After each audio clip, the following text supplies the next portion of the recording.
जब श्री राम का वनवास हो गया, उसके बाद मंत्री सुमंत को साथ लेकर के श्री राम आगे को जब चलने लगे हैं, तब कि श्री राम लखन सीता मैया आज्ञा पितु की सिरधारी है।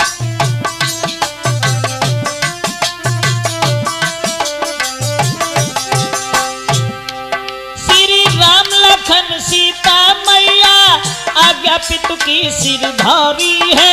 तपसी बन कर तीनों प्राणी बनवास की कीनी प्यारी है।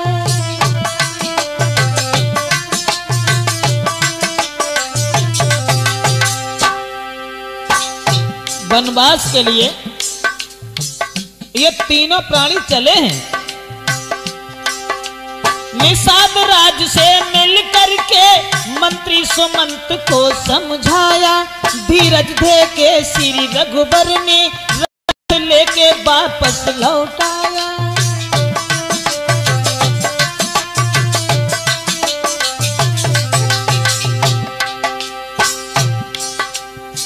सुमंत मंत्री को वापस किया भगवान श्री राम ने और कहा कि भैया हमें तो वन में जाना है। रथ लेकर के मंत्री सुमंत जिस समय अयोध्या के लिए वापस हुए हैं, उस समय मुड़ मुड़ के देखते हुए यीशु आगे को बढ़ते जाते थे। मंत्री सुमंत रोते रोते आंखों से अश्रु बहाते थे।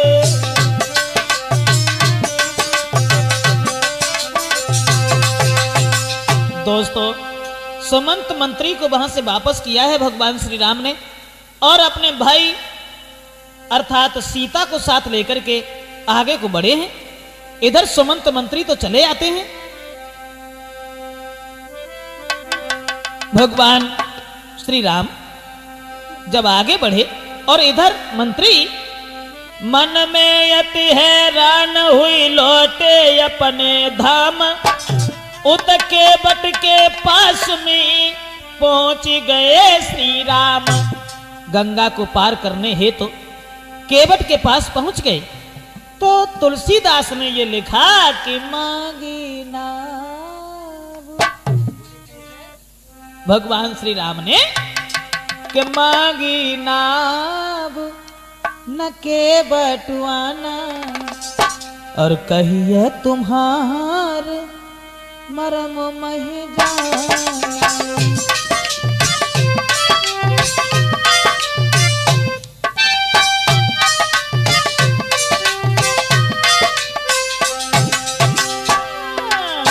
चरण कमल रज चरण कमल रज कहूँ सब कही। मानुष करन मूरी कछुआ है ही।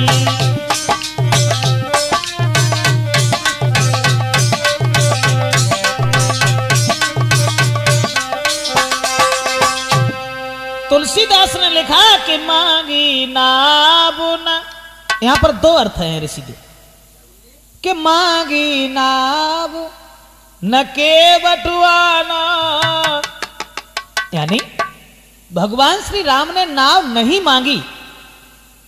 मांगी नाव न, नाव नहीं मांगी और केवट आना, केवट आ गया और कही तुम्हार मरम मह जाना, यानी नाव मांग भी नहीं पाई, उससे पहले ही केवट आ गया। दूसरा अर्थ कि मांगी नाव न, नाव नहीं मांगी भगवान श्री राम ने कि मांगी नाव न, नाव नहीं मांगी और केवट आना कही तुम्हार मरम मह जाना। नाव तो भगवान श्री राम ने नहीं मांगी, केवट आ गया, लेकिन बात उसमें यह भी थी कि मांगी नाव न केवट आना, यानी नाव मांगी लेकिन केवट नहीं आया। और कही तुम्हार मरम मह जाना, यानी नाव मांगी लेकिन केवट नहीं आया और कहने लगा महाराज हम तुम्हारे मर्म को बहुत दिन पहले से जानते, लेकिन सांची जहलला। अब हम तुम्हें साथ ही साथ ये भी बता दें कि केवट कौन था। ये केवट जो था कि सतयुग में केवट कछुआ था, जो क्षीर सिंधु में रहता था।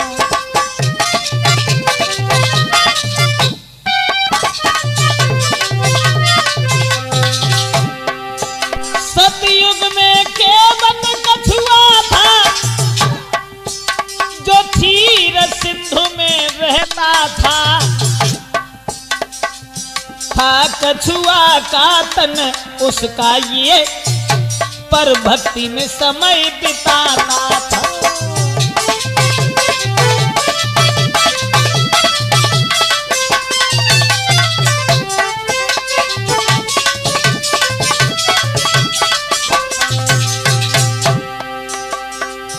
पूर्व जन्म में केवट जो था कछुआ था, कछुआ क्षीर सागर में रहता था।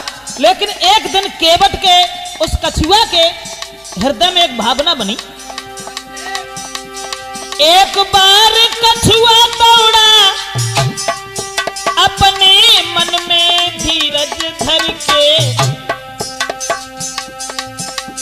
चला ये सोच समझ के वो हम चरण छुएंगे श्री हरि के।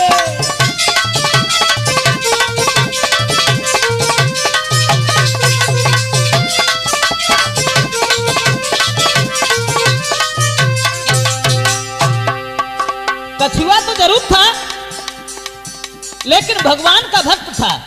तो एक दिन उसने यह सोचा कि हम चलें, भगवान विष्णु के चरण स्पर्श करें। चलने लगा।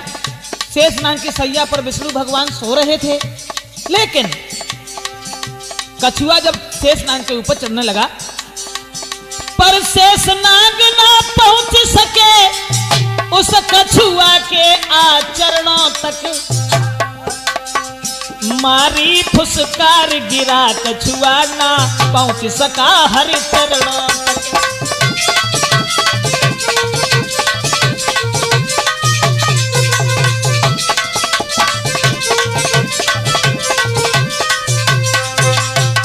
दोस्तों, कछुआ जिस समय चढ़ने लगा शेषनाग के ऊपर भगवान के पैर स्पर्श करने के लिए, लेकिन शेषनाग ने तब तक फुसकार मार दी।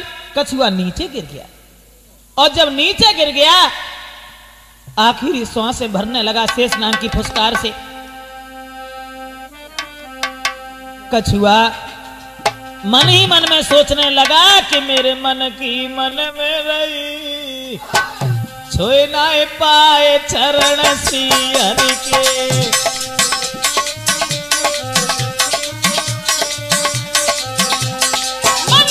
मन में रही, छोए ना पाए चरण श्री हरि के।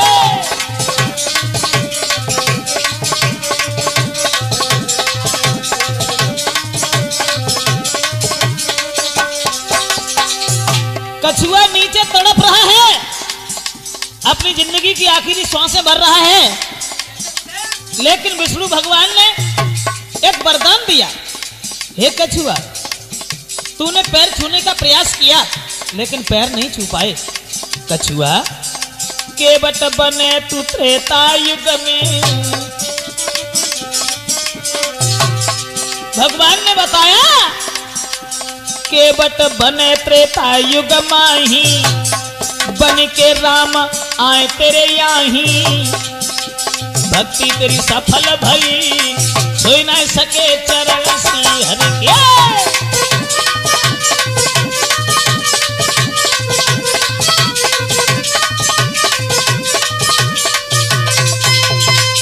कि केवट ने जब ये कहा कि हम तुम्हारे मर्म को जानते हैं, कि मांगी नाम न केवटवाना, और कहिया तुम्हारा मर्म मही जाना। जब केवट ने यह कहा कि हम तुम्हारे मर्म को बहुत दिन पहले से जानते, तो राम ने लक्ष्मण से कही, भैया लक्ष्मण, केवट क्या कह रहा है कि हम तुम्हारे मर्म को जानते हैं, और हमारे मर्म को तो आज दिन तक काऊ ने जान ही नहीं पाओ। और राम ने जवाब दो, भैया लक्ष्मण, कि मां कौशल्या अमर मन भाखा, जिन 9 मास गर्भ में राखा।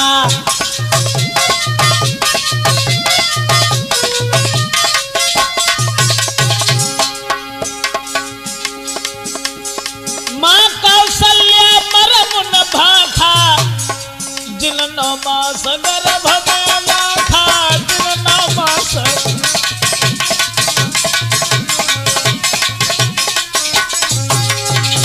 राम ने कहा भैया लक्ष्मण, हमारे मर्म को कौशल्या मैया ने न जानो, जिन्होंने 9 महीने गर्भ में रखा।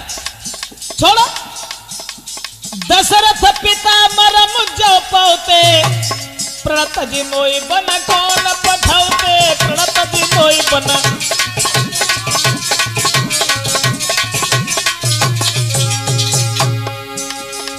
हमारे मर्म को न कौशल्या मैया ने जानो, न दशरथ पिता ने जानो, और केवट मारे भर भर ताना, कहे तुम्हारा मरम मैं जाना।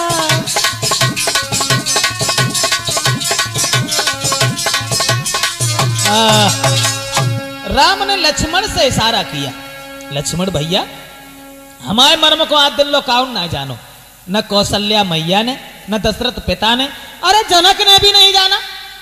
और जो केवट जो कह रहे हो कि हम तुम्हारे मर्म को जानते हैं, कैसे जानते हो भाई तुम? तो केवट बोलो महाराज कान खोले के पहले एक बात सुन ले, हम नाव पर चढ़न ना दी। क्यों? बात यह है ना कि पहले तुम्हारे पाए धोए हैं और बाद में फेरी कधा बैठे हैं, और ताके बाद नाव ले जाए हैं। जो तुम जामे करो बहाना, तो मांगी नावन के बटवाना। यानी पहले हम तुम्हारे पैर धोएंगे और उसके बाद तुम्हें हम नाव पर चढ़ने देंगे। एक बात समझ में नहीं आई क्या कि तुम हमारे पैर क्यों धोगे? तो केवट बोला कि सुनता हूं मैं ये जादू है राजा जी के पद पंकज में।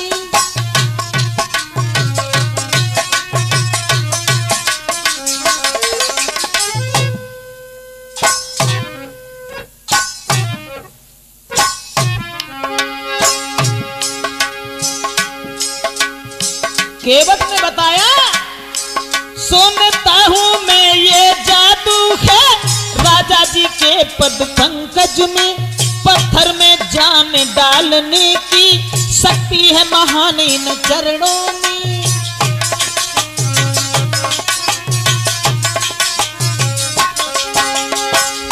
बात यह है भगवान, तुम्हारे चरणों की रज, तुम्हारे चरणों की धूल जिस किसी के ऊपर पड़ जाती है वो स्त्री बन जाती है, इसलिए हम पैर धोएंगे। बन गई शिला सुंदर नारी,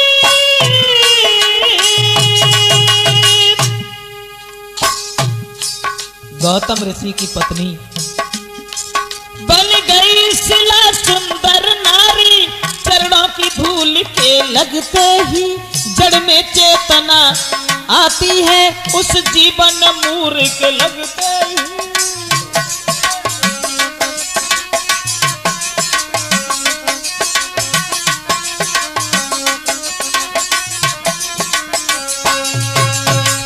और कोई बात नहीं, केवल बात यह है महाराज गौतम ऋषि की अहिल्या नारी और छुअत शिला वो बन गई नारी। और जाहे काठ की नाव हमारी और जो कऊ नाव से बन गई नारी, तो आफत में जाने हमारी। केवट ने ये कहा कि तुम्हारे चरणों की धूल ऐसी है जिस किसी के ऊपर पड़ जाती है वो स्त्री बन जाती है। इस बात की हमें शंका है, बहुत बड़ी शंका है, इसलिए हम पैर धोएंगे जरूर, बगैर पैर धोए आपको चढ़ने नहीं देंगे। इतनी बात कह के अब केवट जो है तो उसको खोई गोलला, और केवट मन में सोचने लगो। अब राम से तो बात करे वो बंद कर दई, और केवट ने मन में सोची कि परमात्मा काजे बेई राम है, बेई विष्णु के अवतारी हैं, जो बल के द्वार पे गए हते तब तो इनने 3 कदम में तीनों लोगों को ना पिला हुआ था। सोचन लगो केवट मन ही मन में, अरे क्या ये वही विष्णु अवतार। सोचने लगा केवट, अरे क्या ये वही विष्णु अवतारी जो बल के द्वारे पे आए, और 3 कदम पृथ्वी नापन को हर ले चरण बढ़ाए।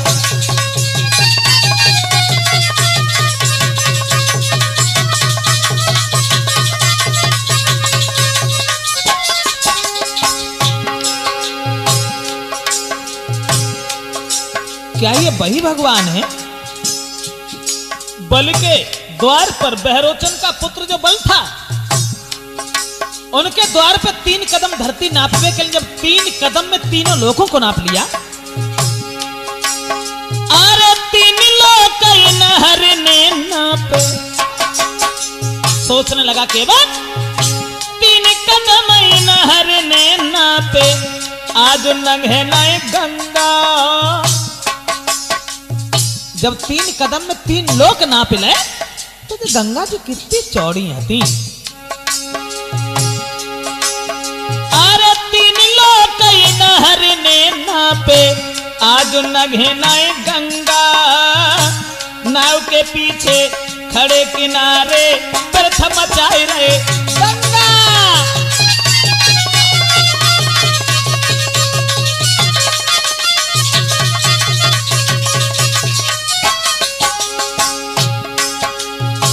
केवट सोचने लगा कि जब 3 कदम में 3 लोग नाप लिए तो ये गंगा जी कितनी चौड़ी होती।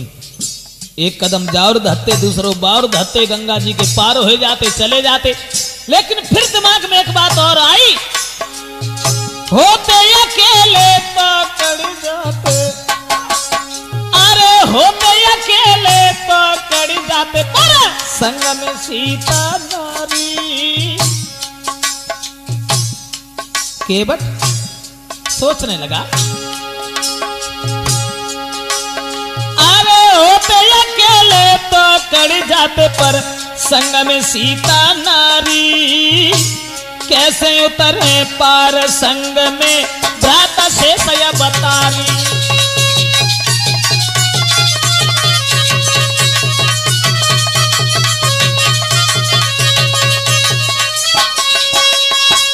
केवट विचार करने लगा, अगर ये बेई विष्णु के अवतारी हैं तो जब 3 कदम में तीनों लोक नापले तो गंगा जी कितनी चौड़ी होती।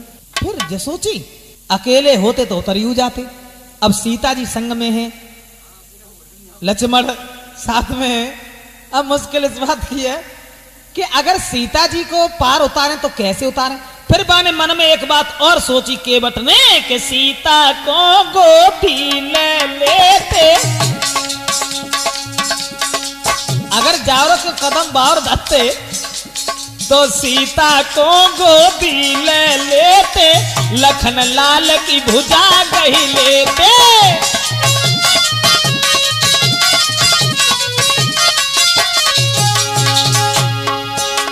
श्री गंगा को पार कर जाते, काहे को हमसे नाम मंगाते, काहे को हमसे।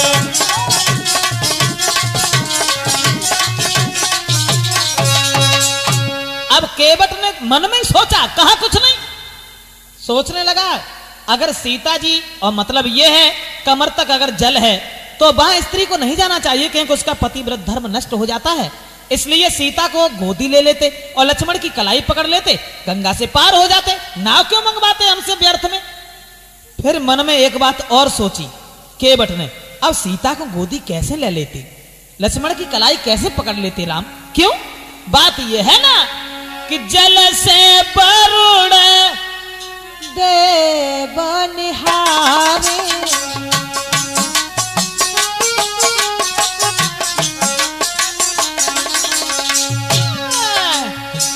जल से वरुण देव निहारे, ऊपर सूरज तपई करारे।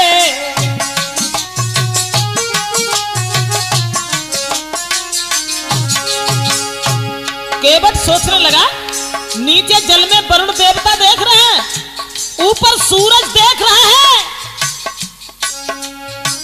ऊपर सूरज तट पे करारे, साखी में बाबा लगत हमारे।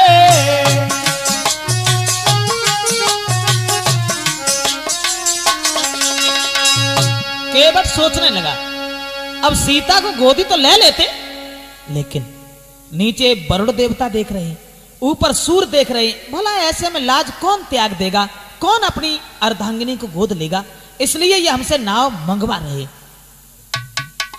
फिर एक बात और भी थी ऋषिदेव, ये नाव क्या थी? नाव का भी उद्धार होना था। नाव क्या थी? केवट तो कछुआ था पूर्व जन्म में, और नाव क्या थी? केवट को पता था कि ये नाव जो है ये चित्रकेतु नाम के गंधर्व की है। उसमें बात ये थी, केवट ने सोचा कि जतरिबे को है नाव जो कि चित्रकेतु गंधर्व की है, तरिबे को है नाव।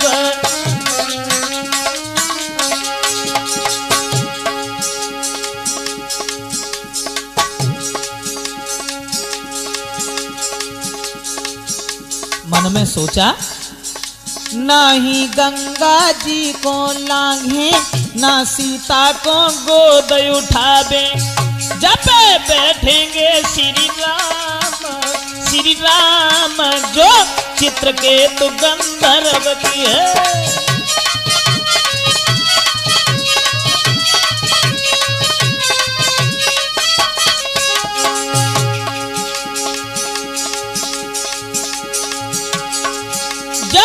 तरिबे को नाव हो नाव जो चित्रकेतु गंधर्व की है।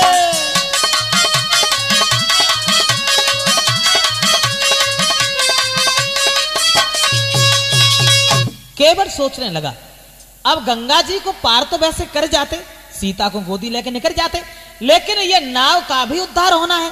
दोस्तों साथ ही साथ ये भी बताते चलें कि ये नाव जो थी चित्रकेतु नाम के गंधर्व की थी। आप बड़े भ्रम में होंगे, तो देखो ये चित्रकेतु नाम का गंधर्व जो था गाता हुआ आगे को बढ़ा। ये चित्रकेतु गंधर्व कि था चित्रकेतु गंधर्व एक जो गा करके समय बिताता था।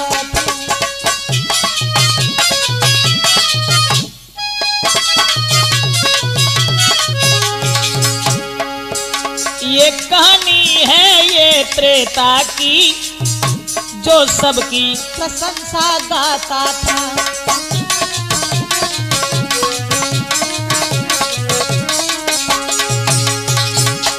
ऋषि ऐसा हुआ, ये चित्रकेतु नाम का गंधर्व बड़ा ही गाने बजाने वाला था, लेकिन एक बार महात्मा ने श्राप दे दिया इसे। उसे श्राप दिया सन्यासी ने, तेरा ये ज्ञान खो जाएगा, गंधर्व देह से अभिमानी तू एक वृक्ष हो जाएगा।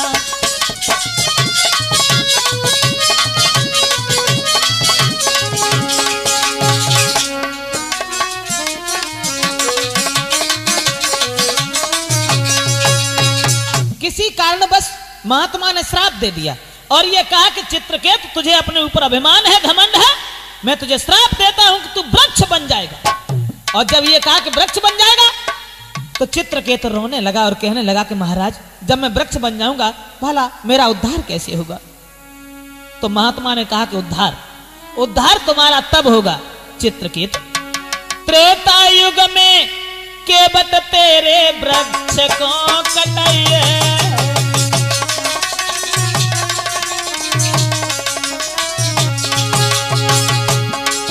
अरे त्रेता युग में केवट तेरे वृक्ष को कटाई है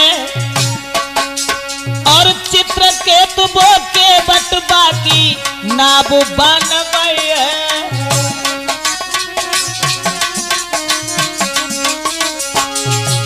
महात्मा ने कहा त्रेता युग में केवट तेरे वृक्ष को कटाने के बाद में नाव बनवाएगा। महाराज चढ़ेंगे सीता संग कर तार, उसी समय उनके चरणों से होई तेरो उद्धार। बीरन वही पुरानी बात केवट के समझ में आई गई है, भैया वही पुरानी बात केवट के समझ में आई गई है।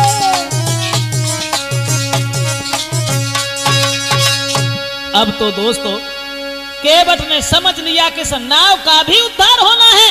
सन्यासी ने यह कहा था केवट तेरे वृक्ष को कटवाने के बाद में नाव बनवाएगा, और जब भगवान श्री राम अर्धांगिनी सीता को साथ लेके तेरे ऊपर से निकल के जाएंगे उस नाव में बैठ करके, तब तेरा कल्याण होगा। केवट जब इन बातों में खोएगो तो राम पूछने लगे, केवट कहां हो, क्या सोच रहे हो? तो खड़ो है केवट पास में, तब कहे राम समझ आई, कहां ध्यान तेरो गो मोई दीजो पारल। भगवान श्री राम ने कहा, केवट अरे कहां खोए गए, हमें बहुत दूर जाना है, क्योंकि पिता की आज्ञा का पालन करने के बाद में और हम राज्य को छोड़ करके वनवास की ओर चले हैं, हमें गंगा से उस तरफ कर दो। केवट बोला, हरगिज नहीं करेंगे। हाँ, बात सिर्फ ये है कि पद कमल धोई चढ़ाई नाबुन नाथ उतारन चहूं,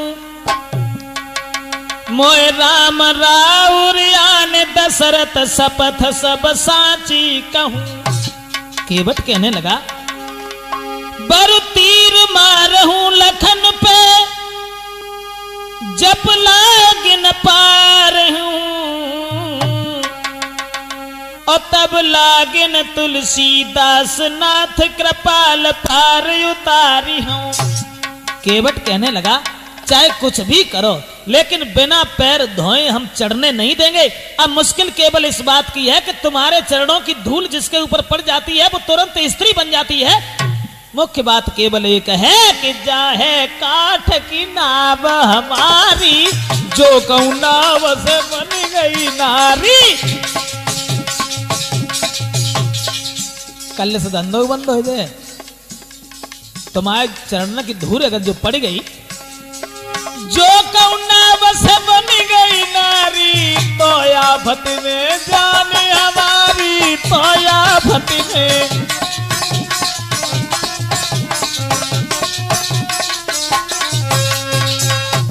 अगर पत्थर से स्त्री बन सकती है तो जो नाव कितनी देर के लिए है? तो जवाब दो भगवान राम ने, केवट भैया पागल हो गए का, अरे नाव से क्यों औरतें नाय बन जाती हैं, नाव से औरतें नाय बनती, तुम काहे को अधीर हो, हमें पार उतारो। तो जवाब दो महाराज कि छुअत शिला भई नारी सुहाई।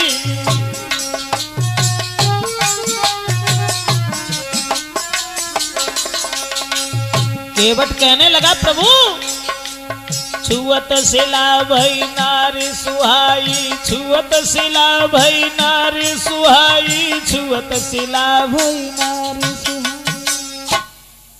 कि छुअत शिला भई नारी सुहाई, पहनते न काठ कठिनाई।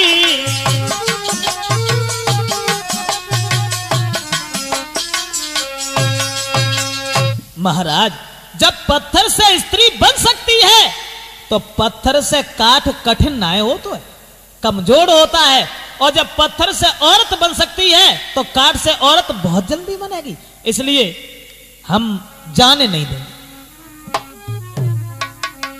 तो राम ने एक बात कही, केवट भैया देखो पहली बात तो जय कि नाव से औरतें नहीं बनती हैं, और औरत अगर बनियो गई तो भला कौन सी तकलीफ है।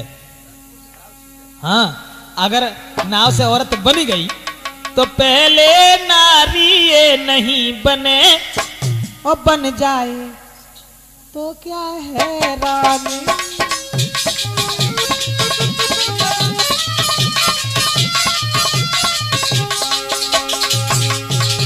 राम ने कही, केवट केवट पहले तो नाव से औरत बने ना है, और अगर बनी हो गई तो आपत्ति कौन सी है तुम्हें ना मालूम केवट? पहले नारी नहीं बने, बन जाए तो क्या हैरानी। वो लोग सुखी अति होते ही जिनके घर में दुई दुई रानी।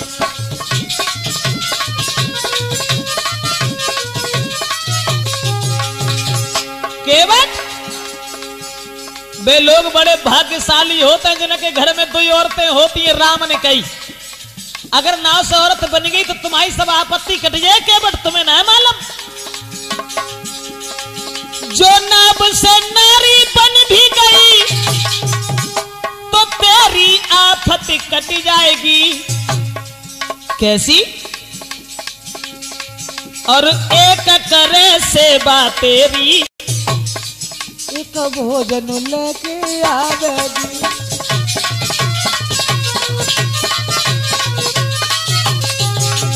केवट अगर नाव से औरत बन गई तो एक घरे खाना बनाओ करे तो दूसरी तुम्हारे भोजन लेके आओ करे, आराम है ना। दूसरी बात एक और है केवट, एक दबावे पाँव तेरे, दूसरी विशेष दबाएगी। आराम दिलाए जीवन में जिंदगी स्वर्ग दिखाएगी।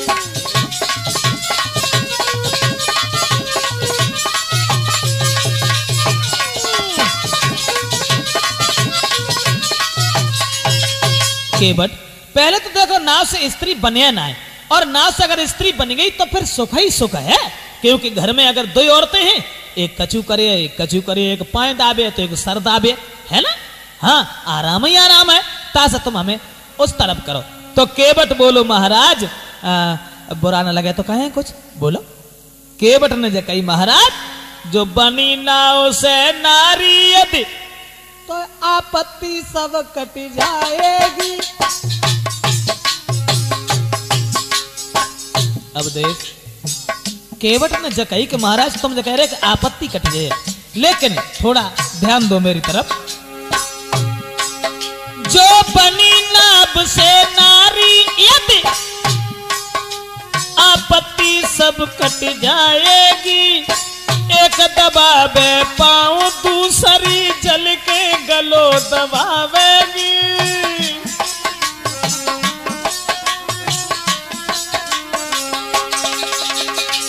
बात जो है ना, आप कह रहे हैं कि आराम हो जाएगा ना, चैन से रोटी मिले प्रभु हर पल वो कलह बढ़ाएगी।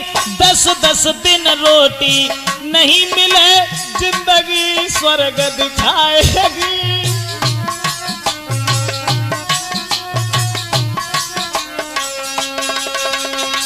केवट ने कही महाराज तुम जो कह रहे कि दो औरतें अगर होगी तो एक पाए दबाई है एक मूड दबाई है, लेकिन हाँ पाए एक दबाई है तो दूसरी मूड ना दबाई है, गलो दबाई है। तासे दो औरतें ने मानो कभाऊ सुख से रोटी ना मिली। राम बोले एक बात बताओ केवट, दो औरतें भाई कौन से दुखी हुई गए, सो तुम ही दुखी हो जाओ। तो केवट ने कही महाराज हम एक ना है 10-20 ऐसे बता दिए कि दो औरतन बालन को कभी रोटी तक नहीं मिली। हाँ राम ने जकई ऐसे करो तुम 10-20 ना है, तुम हमें दो ही बताओ कि दो औरतन मानो किन्हें रोटी ना मिली। तो केवट ने कही महाराज ध्यान दो हमारी ओर, हम बताएं तुम्हें दो औरतन भाई कितने दुखी रहे कि उत्तान पाद के दुई थी रानी, सुरत सुनी तय वेद बखानी।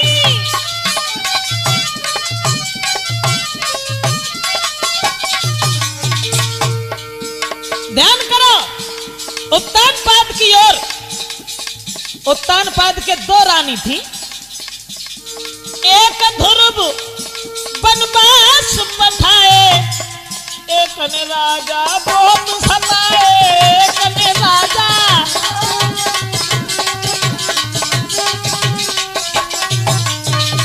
महाराज। उत्तान पाद के दो रानियां थी, सुना होगा उनके बारे में, कबहू कल कुशल उन्हें रोटी ना मिली। राम बोले हाँ जतो बात तुम्हारी में सांची मालूम पत्ते। अच्छा एक बात बताओ, जाके अलावा और कोई प्रमाण है तुम्हारे पास? केवट बोलो महाराज बुरो न मानो।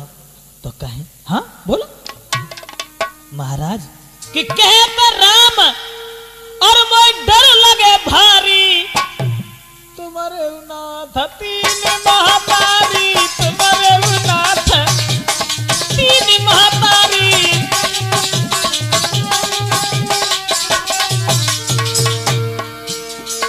बुरा मत मानना प्रभु। कहता राम मोय डर लगे भारी, तुम्हारे नाथ तीन महातारी।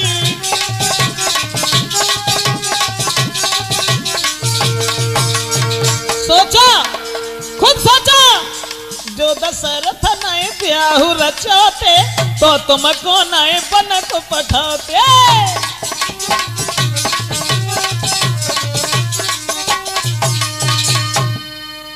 और के न की कहें, तुम्हारे घर में अगर सौतिया डाह न हो तो राज्य छोड़ के तुम बन को नहीं जाते। इतनी बात जब सुनी, सुन के बट के बचन को लखन गए खिसियाई, सुन के बट के बचन को लखन गए खिसियाई। तो रामचंद्र कहने लगे सुन के बट चितलाए। ऐसा करो केवट, अब हम समझ गए कि तुम हमें बिना पाए धोए अब जान नहीं दियो, तासे ऐसा करो, जाओ पानी ले आओ और हमारे पैर धो। केवट के रामचंद्र बोले मुस्काई, और सोही करो जेही तने मान भाई।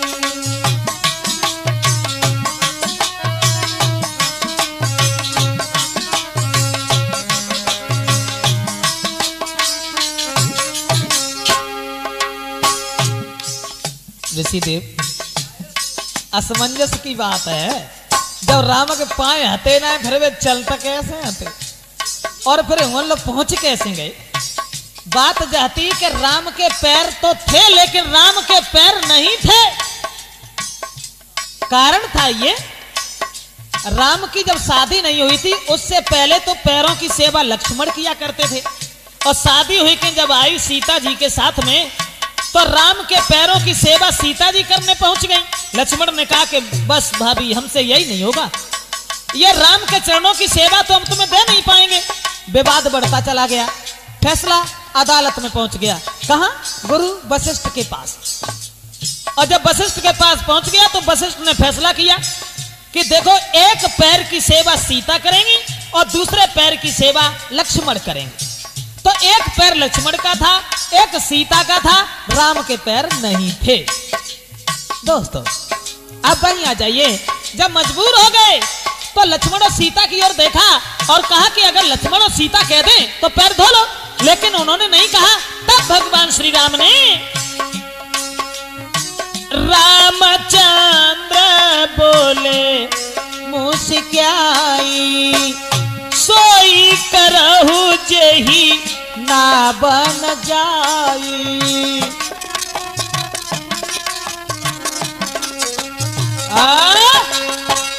अब भैया तुझे जैसा दिखाई दे वैसा करो। तो केवट चलो और कठौता में पानी भल्लाओ लला। कठौता में, कठौती में क्यों ना लाओ? कठौती में जैसा ना लाओ। अगर कठौती में हम जो पानी लेके गए और पानी की धूल अगर पड़ी गई तो कठौती से जो को बिटरिया बनी गई तो मुफ्त में ब्याह और करनी पड़ी। और कठौता से अगर लड़का बनेगा तो कोई मुसीबत वाली बात ना, सब देख लो जे। अब केवट जो था वो कठौता में पानी भर के प्रभु राम के चरण धोने के लिए चला। दोस्तों तुलसीदास ने तो ये बताया कि जासु नाम और सुमिरत एक बारा, उतरे नर भव सिंधु अपारा, उतरे नर भव सिंधु अपारा।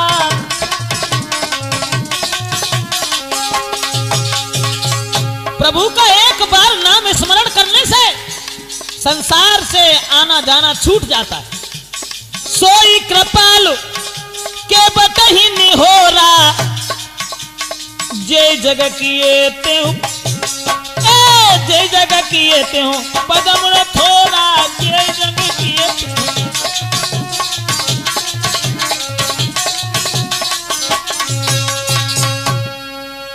आज केवट के निहोरे कर रहे हैं तो केवट कठौता में पानी लाया और पानी लाए के बाद में भैया लिखा तो ये देखा कि हाजिर थे एक कठौता में गंगा और गंगा जल दोनों।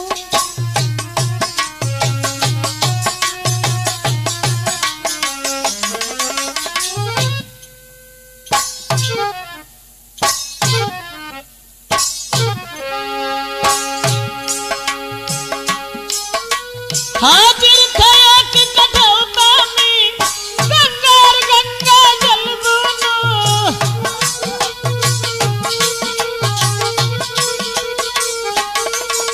केवट के दोनों हाथों में थे कोमल चरण कमल दोनों। कठौता में भगवान श्री राम खड़े हैं और केवट चरण धोने लगा। थे चरण अनेक तपस्या कर ऋषि देव वो ही चरण थे जो चरण अनेक तपस्या कर मुनियों की दृष्टि न आते ही। क्या दृश्य है वो केवट द्वारा गंगा पर धोए जाते ही।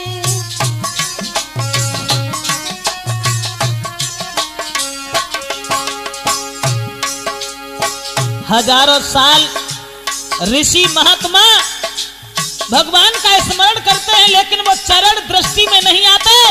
सौभाग्य है उस केवट का जो भगवान श्री राम के चरण धो रहा है। ऐसा ही नहीं राघव थे खड़े कठौता में वह एक पग धोता है। इसका कुछ ध्यान नहीं उसको अतिकाल कार्य में होता है।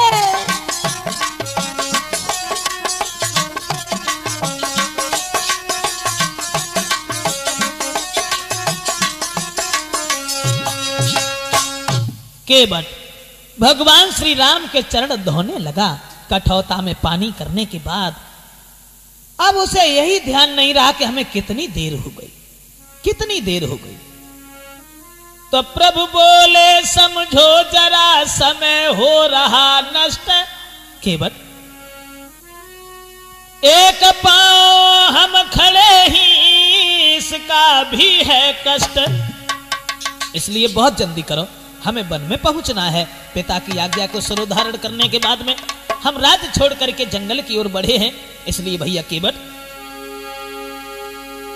इस प्रकार जब कर चुका और नाविक निज उद्धार तब तीनों को नाव पर उसने किया सवार। चरण धोने के बाद और सब अपने परिवारी जनों को बुला करके सबने चरणामृत लिया है। केवट ने अपना उद्धार किया है। जिन चरणों की चाहत में, जिन चरणों की दर्शन करने के लिए, जिन चरणों को छूने के लिए प्राणी हर समय तपस्या किया करता है, भगवान का भजन कीर्तन गुणगान किया करता है, आज वही चरण सौभाग्य है उस केवट का। चरण धोने के बाद सबने चरणामृत लिया। उसके बाद नाव पर सवार किया भगवान श्री राम, शेषावतारी लक्ष्मण, अर्धांगिनी सीता को। और नाव पर सवार करने के बाद जब केवट चला तो धीरे धीरे कुछ गुनगुनाता हुआ, कुछ कहता हुआ कि मेरी नैया में बैठे श्री राम, मेरी नैया में बैठे श्री राम, गंगा मैया धीरे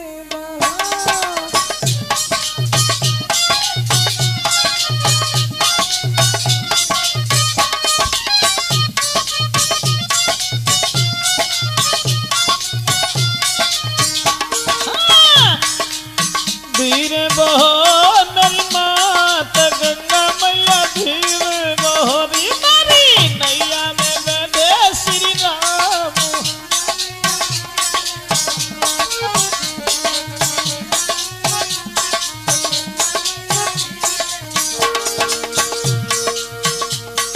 नाव पर बैठाल करके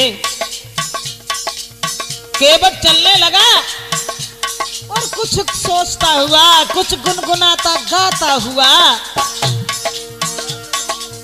क्या गाता हुआ सोच रहा है, आज बड़े सौभाग्य हमारे,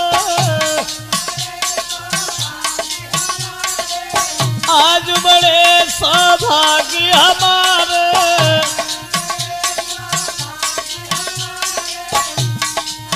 तुम्हारी खातिर राम पधारे,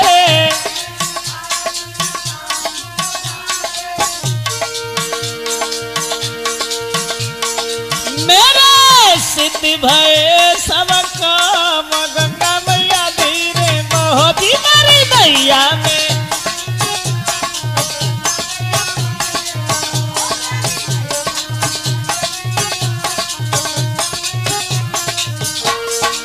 चलता जा रहा है, वो आनंद दिखाई दे रहा है, मानो क्या जब भगवान ही उसकी नाव पर सवार हैं, सोच रहा है कि गंगा के प्रभु राम के दर्शन हमें हो गए। सुन मेरी गंगा महारानी, हाँ सुन मेरी गंगा महारानी, बड़ो पवित्र तुम्हारो पानी,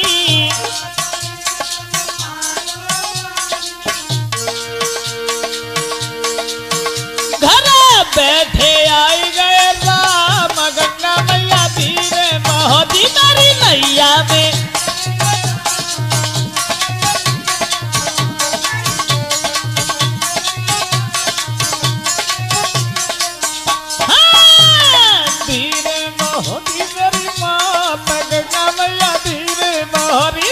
नैया में बैठे श्री राम।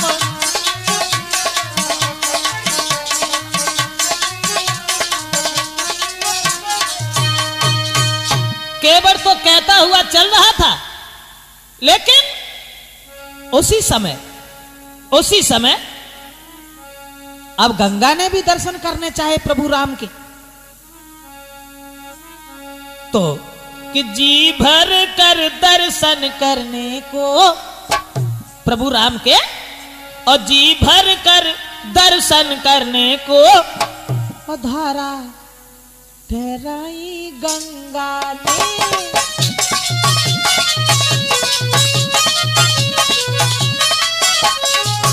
भगवान चढ़े तो माथे पर वह नाव उठाई गंगा ने,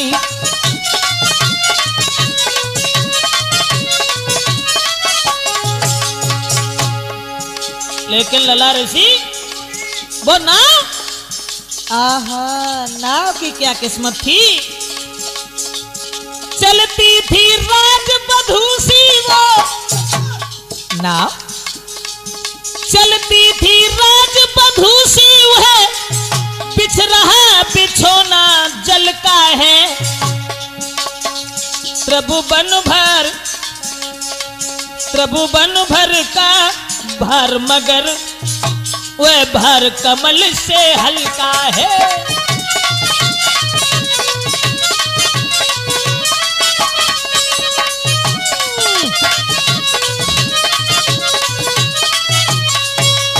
आनंद ही आनंद था गंगा पर। केवट श्री राम को पार उतारने के लिए जब चला है, गंगा भी श्री राम के दर्शन करने के लिए ठहर जाती हैं दोस्तों। अब गंगा अकेली नहीं, कवि ने तो ये लिखा कि सूर्य दर्शन करने के लिए भगवान श्री राम के, और जिस समय ऊपर को चढ़ जाता है, लेकिन सूर्य से पहले बादल भी प्रभु राम के दर्शन करने के लिए उमड़ने लगे। तब सूर्य ने बादलों से कहा कि सूर्य ने कहा बादलों से, ये छवि हमको भी रखने दो,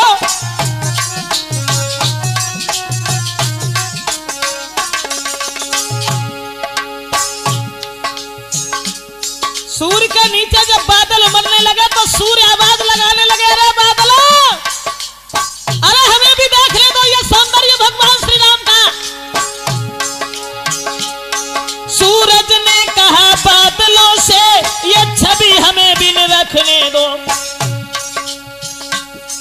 क्यों तुम आ गए बीच में ही, हट जाओ दर्शन करने को।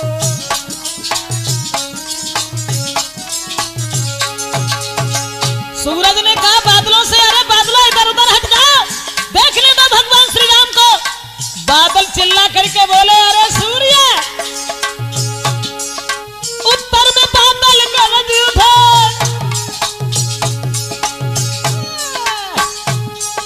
उत्तर में बादल गरज उठे, मत भको कौन तो टोकी रहे।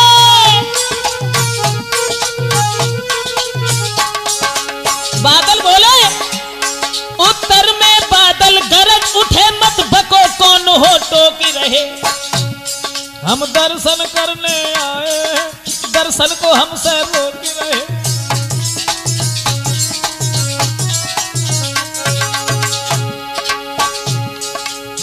सूर्य में और बादलों में कलह शुरू हो गई। सूर्य कहने लगा बादल हट जाओ, देख ले दो श्री राम को। बादल कहने लगे हम बहुत दूर से आए हैं राम के दर्शन करने के लिए। दोनों में रार बढ़ गई ऋषिदेव, और जब रार बढ़ गई रार, तब हवा चली। कहा बढ़ गई रार, तब हवा चली, दोनों का बीच बिचाव किया। थोड़ा थोड़ा मौका देकर दोनों का पूरा चाव किया, थोड़ा थोड़ा मौका देकर दोनों का पूरा चाव किया। अब तो दोस्तों केवट जो था बड़ा ही खुश है। उधर चतुर मल्लाह की पूरी भई मल्लाह, और जा पहुंची नौका उधर गंगा जी के पार। नाव जब गंगा जी के पार पहुंची है तो केवट ने दोनों हाथ जोड़ करके विदा मांगी और कहा कि महाराज अब हमें आज्ञा दीजिए, हम चल रहे हैं।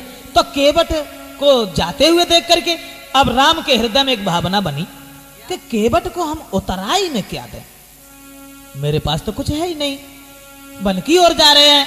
उसी समय पियही की सिया जानन हारी,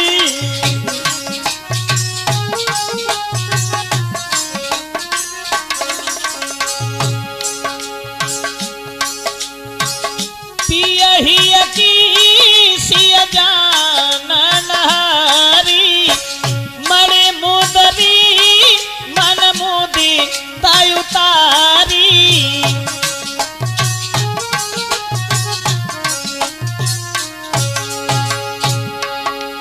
कहीं कृपाल तुम ले उतराई, कहीं कृपाल तुम ले उतराई, कहीं कृपाल तुम ले उतराई, कहीं कृपाल तुम ले उतराई। के बट चरण गहे आकुलाई,